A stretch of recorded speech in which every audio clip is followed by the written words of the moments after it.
Hello friends, इस video में हम लोग जो है ब्राह्मण साम्राज्य के बारे में बात करेंगे। ब्राह्मण साम्राज्य के बारे में बात करें, पिछले वीडियो में हम लोग जो है देखे थे। वो हम लोग देखे थे हमारे जो उस समय का जो बात था, जिसमें हम लोगों ने बहुत अच्छे से इसको कवर किया था। जो हमारे कुछ अशोक के बारे में थे, और जो है मौर्य साम्राज्य के बारे में, मौर्य साम्राज्य के उत्कर्ष के बारे में हमने देखा था। अब हम इस वीडियो में ब्राह्मण जो साम्राज्य है उसके बारे में हम बात करते हैं। तो पुष्यमित्र शुंग जो होता है, जिसने मगध पर शुंग वंश की नींव डाली थी। पुष्यमित्र शुंग जो है अंतिम शासक, जो मगध मौर्य साम्राज्य का वृद्धरथ रहता है, उसका वो सेनापति रहता है, और वो जो उसकी हत्या कर देता है 185 ईसा पूर्व में। 185 ईसा पूर्व में उसकी हत्या कर देता है, और वो नया वंश की स्थापना करता है मगध पे, जिसका नाम था शुंग वंश। तो पुष्यमित्र शुंग को शुंग वंश का संस्थापक कहा जाता है, और यह एक ब्राह्मण जाति था।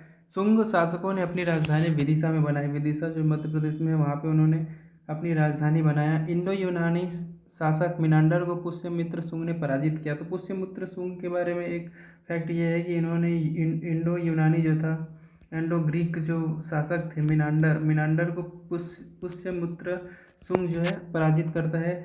पुष्यमित्र शुंग ने 2 बार अश्वमेध यज्ञ कराया है। पुष्यमित्र शुंग जो है 2 बार अश्वमेध यज्ञ कराता है, एवं पतंजलि जो है अश्वमेध यज्ञ कराते हैं। इसके लिए जो है पुष्यमित्र शुंग जो रहते हैं, उसके लिए पतंजलि जो है अश्वमेध यज्ञ कराता है। भारहूत स्तूप का निर्माण पुष्यमित्र शुंग ने कराया। तो पुष्यमित्र शुंग ने पहली बात तो मिनांडर जो इंडो ग्रीक शासक थे उसको पराजित करता है, 2 बार अश्वमेध यज्ञ कराता है। इसके जो लिए यज्ञ जो है पतंजलि करता है, और दूसरा भारहूत जो स्तूप का निर्माण जो पुष्यमित्र शुंग करता है। शुंग वंश का अंतिम शासक जो है देवभूति को माना जाता है। इसका हत्या जो है 73 ईसा पूर्व में वासुदेव ने कर दिया था, और मगध की गद्दी पर कण्व वंश का स्थापना किया था। तो यहाँ पे शुंग वंश की स्थापना जो है वो करता है पुष्यमित्र, जो है वो पुष्यमित्र शुंग बोला जाता है इसको। और कण्व वंश का जो स्थापना है वो करता है वासुदेव। वासुदेव 75 ईसा पूर्व में, किसको किसकी हत्या करके? देवभूति की हत्या करके। कण्व वंश का अंतिम राजा जो था सुशर्मा था। वहीं पे कण्व वंश का जो अंतिम शासक जो रहता है वो सुशर्मा रहता है, और शुंग वंश का अंतिम शासक जो रहता है देवभूति रहता है। इसके बाद हम सिमुख सिमुख जो है 60 ईसा पूर्व में सुशर्मा की हत्या कर देता है। देखिए, इसके बाद वासुदेव के बाद सुशर्मा आता है, और सुशर्मा की हत्या जो है यहाँ पे कौन कर देता है? सिमुख कर देता है। और सिमुख जो है हत्या करके सातवाहन वंश का स्थापना करता है। तो 3 हमने यहाँ पे वंश देख लिया। एक हमने देखा शुंग वंश था, जिसका पुष्यमित्र शुंग ने जो स्थापना किया था। वहीं पे हमने देखा कण्व वंश। कण्व वंश का स्थापना जो है वासुदेव करता है, और वहाँ पे यहाँ पे फिर वासुदेव के बाद जो सुशर्मा रहता है उसका हत्या कर देता है 700 ईसा पूर्व में, और जो है सातवाहन वंश की स्थापना करता है कौन? सिमुख। तो सिमुख सातवाहन वंश की स्थापना करता है। सातवाहन जो है आंध्र शासक, आंध्र वंश था, और इन्होंने अपनी राजधानी जो है प्रतिष्ठान में रखी। तो देखिए, मगध में सबसे पहले जो राजधानी चली आ रही थी, राजगृह या फिर गृहब्रज, उसको जो है राजधानी विदिशा में शुंग शासक कन्वर्ट करता है। उसके बाद जो है शुंग के बाद आता है कण्व, कण्व के बाद जो है सातवाहन वंश आता है, और सातवाहन वंश अपनी राजधानी को प्रतिष्ठान में स्थापित कर लेता है। प्रतिष्ठान जो है आंध्र प्रदेश के औरंगाबाद जिला में स्थित है। उसके बाद सातवाहन वंश के प्रमुख जो शासक थे उसमें थे सिमुख थे, सातकर्णी थे, गौतमी पुत्र सातकर्णी थे, और वशिष्ठ पुत्र पुलुवामा थे, और यज्ञश्री सातकर्णी। तो यहाँ पे 4 इनके प्रमुख शासक रहते हैं। सातवाहन जो वंश है उसके सिमुख, सातकर्णी, गौतमीपुत्र सातकर्णी, विशिष्ट पुत्र पुलुवामी, और यज्ञश्री सातकर्णी। सातकर्णी ने 2 अश्वमेध यज्ञ कराया था। इसके पहले 2 अश्वमेध यज्ञ कौन कराता है? पुष्यमित्र जो शुंग रहता है वो कराता है, और एक राजसू यज्ञ यहाँ पे सातकर्णी ने कराया। तो सातकर्णी जो है पुष्यमित्र शुंग से जो है एक एक जो यज्ञ है ज़्यादा कराता है। कौन कौन सा? राजसू यज्ञ। सातवाहन शासकों के समय के प्रसिद्ध साहित्यकार जो थे हाल और गुणादय थे। सातवाहन शासकों के समय प्रसिद्ध साहित्यकार हाल एवं गुणादय थे। हाल ने गाथा सप्त शतक लिखा है, और गुणाढ्य ने जो है बृहत कथा लिखा है। दोनों पुस्तकों की रचना की है। किसने किसने? हाल। हाल जो है वो कौन सा रचना लिखा है? सप्तशतक। और वहीं पे जो गुणाढ्य है, गुणाढ्य वो जो है कौन सा बृहत कथा लिखता है। बृहद कथा, ये 2 लेख जो है काफ़ी इंपॉर्टेंट है पुस्तक। सातवाहन शासकों ने चांदी, तांबे, सीसा और पोटीन और कांसे की मुद्राएं चलाई है। सातवाहन जो शासक है उन्होंने चांदी का, तांबे का, सीसा का, पोटीन का, कांसे, इन सब का मुद्रा प्रचलन किया। और ब्राह्मणों को भूमि अनुदान देने की प्रथा का आरंभ सातवाहन शासकों ने ही किया। तो सातवाहन जो शासक है उन्होंने ब्राह्मणों को भूमि देने की प्रथा का आरंभ किया। सातवाहन शासकों की भाषा प्राकृत एवं लिपि ब्रह्मी थी। तो सातवाहन जो शासक है उनकी भाषा क्या थी, प्राकृत थी, और इनकी जो लिपि थी, लिपि जो है वो भी क्या थी, स्क्रिप्ट जो है क्या थी, ब्रह्मी थी, ब्रह्मी इनकी लिपि थी। सातवाहन शासकों का जो समाज था पितृ सत्रात्मक था, मतलब पेट्रियार्कल था। सातवाहनों की महत्वपूर्ण स्थापत्य कला में आपको कार्ले का चैत्य मिलेगा। अजंता एलोरा की गुफा, अजंता एलोरा की गुफा जो है उसको सातवाहन शासकों ने बनाया है, सातवाहन शासकों ने बनाया है। सातवाहन शासकों का जो संस्थापक है वो सिमुक है, और इसके जो है प्रमुख जो राजा है उसमें कौन कौन से आते हैं, सिमुक आते हैं, सातकर्णी आते हैं, गौतमी पुत्र सातकर्णी आता है, विशिष्ट पुत्र पुलुआमी आता है, और यज्ञश्री सातकर्णी आता है। और हमने देखा था कि सातकर्णी के बारे में 2 अश्वमेध यज्ञ और 1 राजसूय यज्ञ इसने कराया था। सातवाहन शासकों के समय में प्रसिद्ध साहित्यकार हमने पढ़ा है हाल और गुणाढ्य के बारे में। हाल ने जो गाथा लिखा है वो क्या है, सप्तशतक है, और गुणाढ्य ने बृहत कथा लिखा है। ये 2 पुस्तक, 2 हाल और गुणाढ्य ने लिखा है। हाल ने लिखा है सप्तशतक और गुणाढ्य ने लिखा है बृहत कथा। सातवाहन शासकों ने जो है चांदी, तांबा, सीसा, पेटिन और कांसे की मुद्राओं का प्रचलन करता है। ब्राह्मणों को भूमि देने की प्रथा का आरंभ जो है सातवाहन शासकों ने सर्वप्रथम स्टार्ट किया है। और सातवाहनों की जो भाषा थी वो थी प्राकृत उसकी भाषा थी, और लिपि जो है क्या थी, ब्राह्मणी थी। सातवाहनों का समाज जो है मातृसत्तात्मक था, ये इंपॉर्टेंट है। सातवाहनों का सातवाहन जो राजा है उसके जो समाज है वो क्या था, मैट्रियार्कियल सोसाइटी था, मैट्रियार्कियल सोसाइटी था, मातृसत्तात्मक था। और सातवाहन इसलिए इन्होंने देखिए अपने माँ सातकर्णी का नाम सब लोग यूज़ करते हैं, राइट। तो सातवाहन शासकों का जो समाज था मातृसत्तात्मक था। महत्वपूर्ण स्थापत्य कृति में कार्ले का चैत्य, अजंता एलोरा की गुफा, अमरावती कला का विकास। तो अमरावती कला का जो विकास है वो आता है, काफ़ी इंपॉर्टेंट है। अमरावती कला का विकास जो किसके समय में हुआ है, सातवाहन शासकों के समय में हुआ है।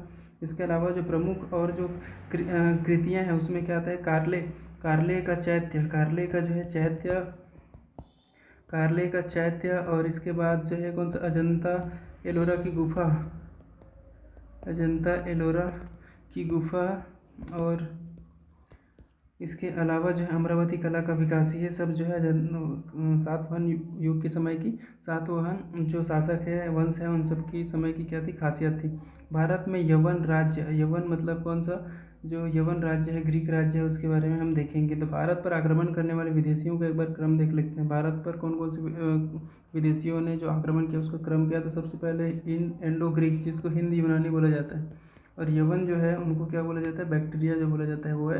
तो एंडो ग्रीक सबसे पहले जो आक्रमण करने वाले हैं एंडो ग्रीक है। दूसरे बाद में है शक जो है, हमने देखा था कि शक जो है दूसरे आक्रमण करने वाले में शक है। तो एंडो ग्रीक पहले है, उसके बाद शक है, उसके बाद जो है पहलग, फिर कुषाण है। ये जो है भारत में आक्रमण करने वाले विदेशी है, कौन कौन से, एंडो ग्रीक, उसके बाद है शक है, उसके बाद जो है पहलग है, उसके बाद कौन सा है, कुषाण है। तो इस प्रकार से इसका ग्रुप का क्रम चलता है। सेल्यूकस जो है, सेल्यूकस के द्वारा स्थापित पश्चिमी तथा मध्य एशिया के विशाल साम्राज्य को इसके उत्तराधिकारी एंटियोकस प्रथम ने अक्षुण्ण बनाए रखा। सेल्यूकस ने जो है पश्चिमी और मध्य एशिया के विशाल साम्राज्य जो वहाँ पे बनाया था उसका, इसका जो उत्तराधिकारी आता है एंटियोकस, वो जो है अक्षुण्ण बना करके रखता है। उसके बाद एंटियोकस II के शासनकाल में विद्रोह के फलस्वरूप अनेक प्रांत स्वतंत्र हो जाता है, अनेक प्रांत जो स्वतंत्र हो जाता है। बैक्टीरिया के विद्रोह का नेतृत्व डियोडोट्स ने प्रथम ने किया।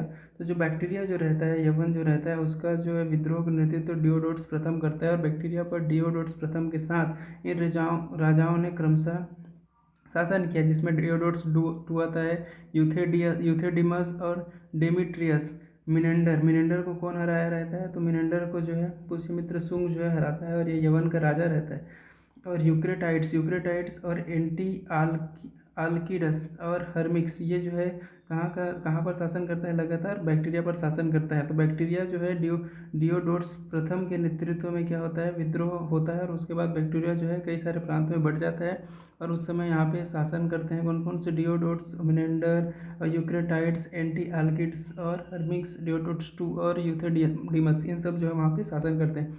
भारत पर सबसे पहला आक्रमण बैक्टीरिया शासक डिमेट्रियस करता है। बैक्टीरिया के सबसे पहले शासक जो है कौन भारत पर आक्रमण करता है, तो वो है डिमेट्रियस जो है सबसे पहले आक्रमण करता है।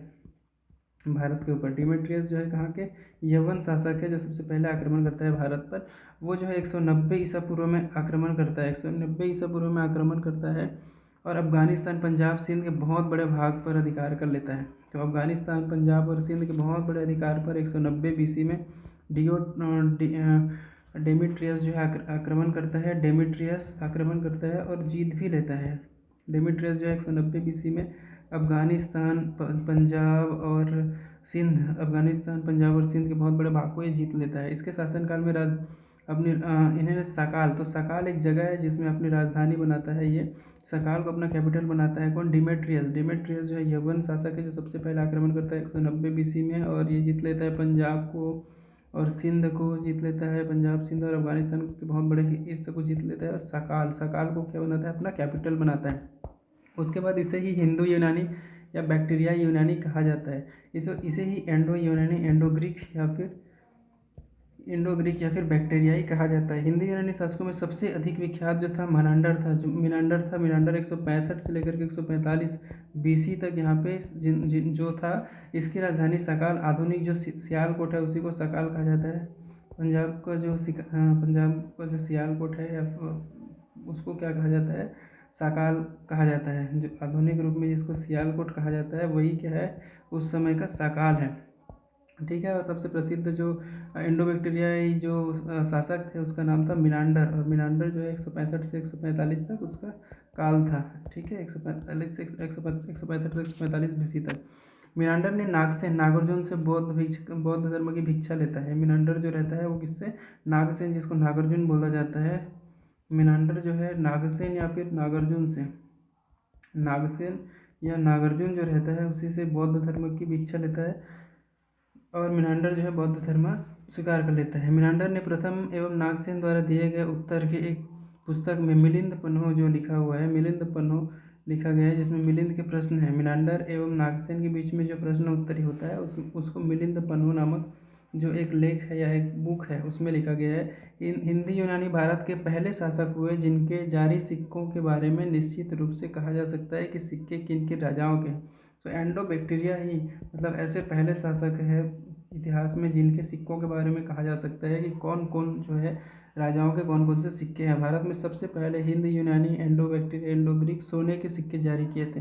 तो सबसे पहले जो सोने के सिक्के जो जारी किए थे वो एंडो ग्रीक थे। ये तो बिल्कुल परफेक्ट है। एंडो ग्रीक वाले ने सबसे पहले इस सिक्के को जारी किया था। हिंद यूनानी ने भारत के पश्चिमोत्तर सीमा प्रांत में यूनान की प्राचीन कला चलाई जिसे हेलेनिस्टिक आर्ट कहा जाता है।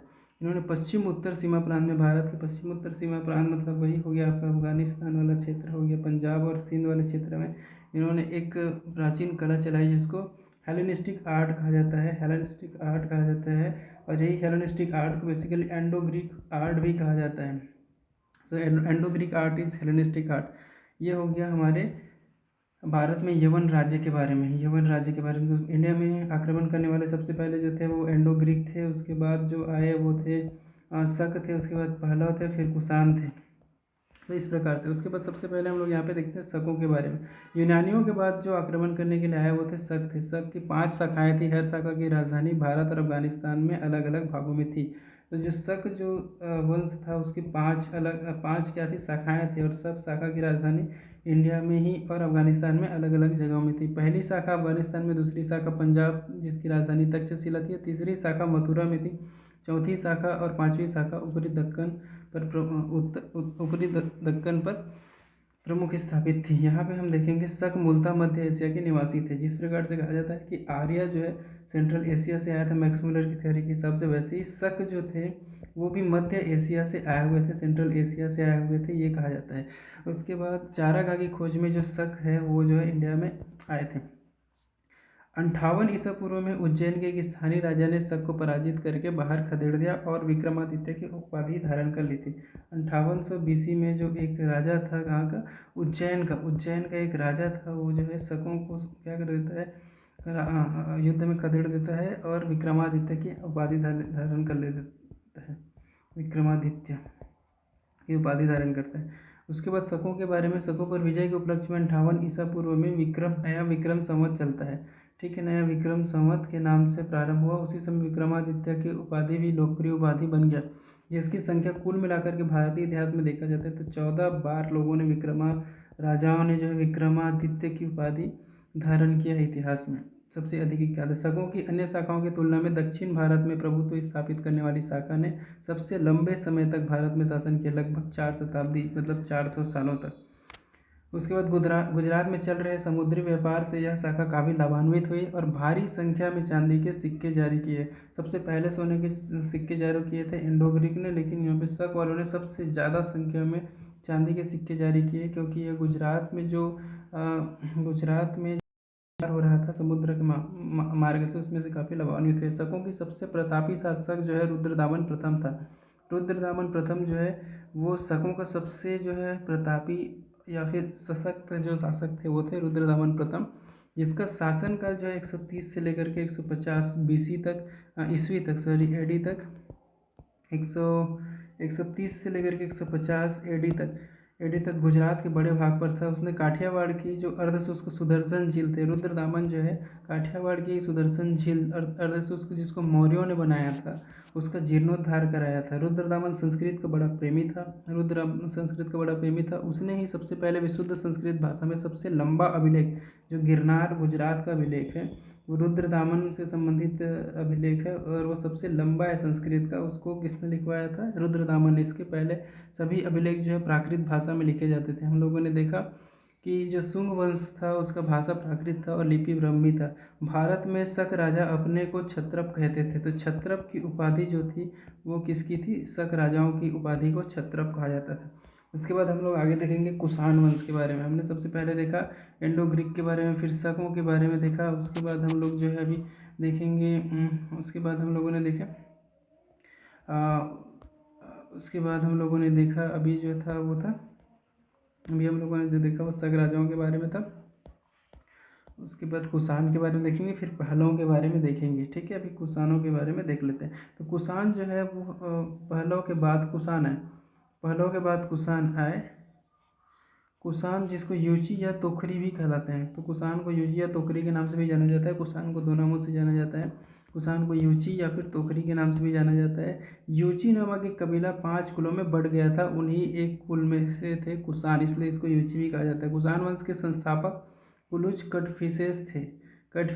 तो कुषाण वंश के जो संस्थापक थे उसको क्या नाम है? कुलुज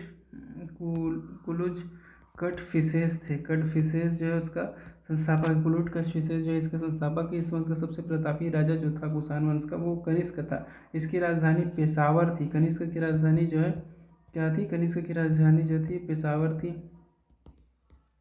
पेशावर, जिसको पुरुषपुर भी कहा जाता था, पेशावर थी।